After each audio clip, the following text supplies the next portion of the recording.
So I've been testing Xiaomi's next-gen flagship phone.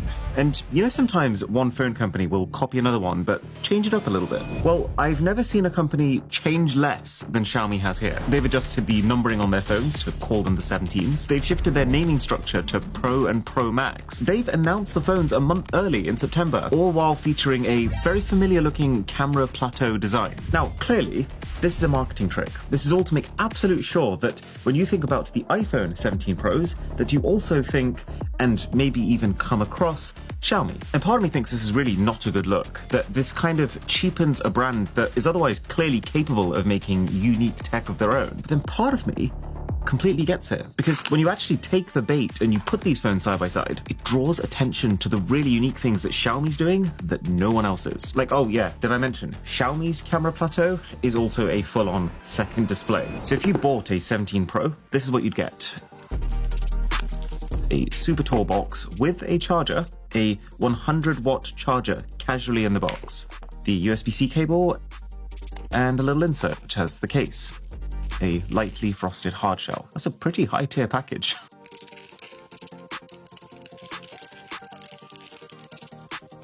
And then this is the Pro Max, which has all the same stuff inside.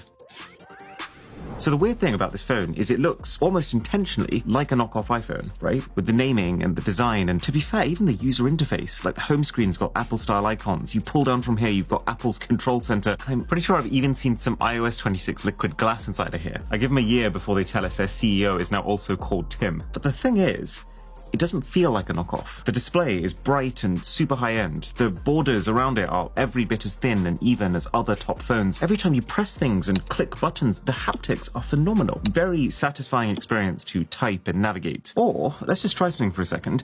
This Pro over here is a pretty tiny phone, right? It's got triple cameras on the back. It's got not one but two displays. How big of a battery do you think they've managed to fit into here? 6,300 milliamp hours. That's a 25% bigger battery than the iPhone 17 Pro Max and even the Samsung Galaxy S25 Ultra. And so the Xiaomi 17 Pro Max, 7,500, 50% bigger than those other phones. And it translates. It is giving me stupid levels of endurance. I feel like I'm a kid again, and I go into the candy store and my mum hands me $50 to spend. You could buy everything. And because it's achieved using a silicon carbon battery with the highest concentration of silicon so far, it's not made the phone any thicker or heavier. In fact, when you pick it up, the first thing you notice is that it's actually lighter than the iPhone 17 Pro Max. Okay, fine, but they have had to compromise on the performance to get to this. Psych.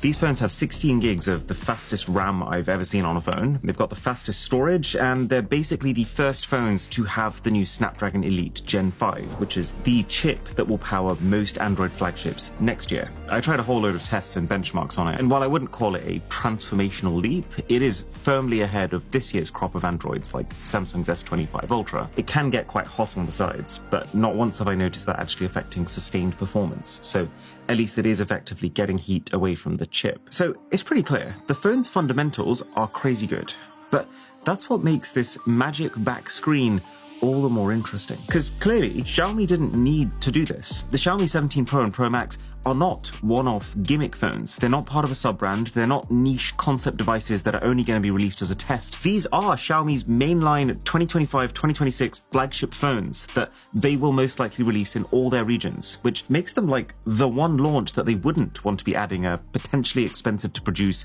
potentially gimmicky toy to. And so the fact that they've decided to go for something so unconventional makes me think one of two things. That Xiaomi are either A, using this as a very expensive piece of marketing, something to get people talking and go viral on TikTok, because they know that once someone considers their phone, they will become impressed by all the other things that it does. Or B, that they are actually confident that the second screen is the future of the smartphone and that it's going to stick around for good.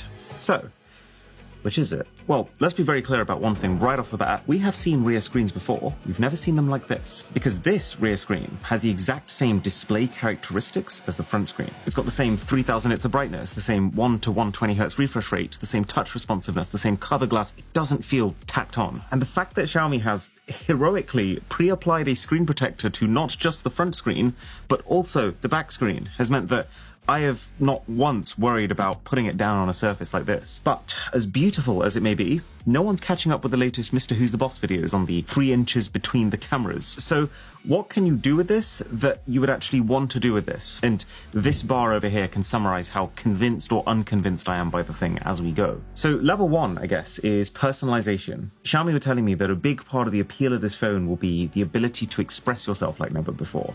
And I wasn't ready for how hard they went with this. So you've got a whole load of different clock faces, and this is already pretty cool. You've got really intricate mechanical ones, you've got simple ones that you can recolor yourselves, and then even this one with a step counter built in. So pretty similar to a smartwatch homepage. And speaking of smartwatches, this stretch face feels like it is literally taken straight from Apple's source code. You've got pets that kind of interact as you touch them. Decorate with a spunky little sheep. Pretty sure that ain't a sheep, pal. But these are also really high res and surprisingly not that tacky. Like one of them is this really awesome butterfly carp that can actually swim behind, in front of, and even through the current time. And then if you don't like any of those, you can build your own. You can choose whether you want a clock or just text.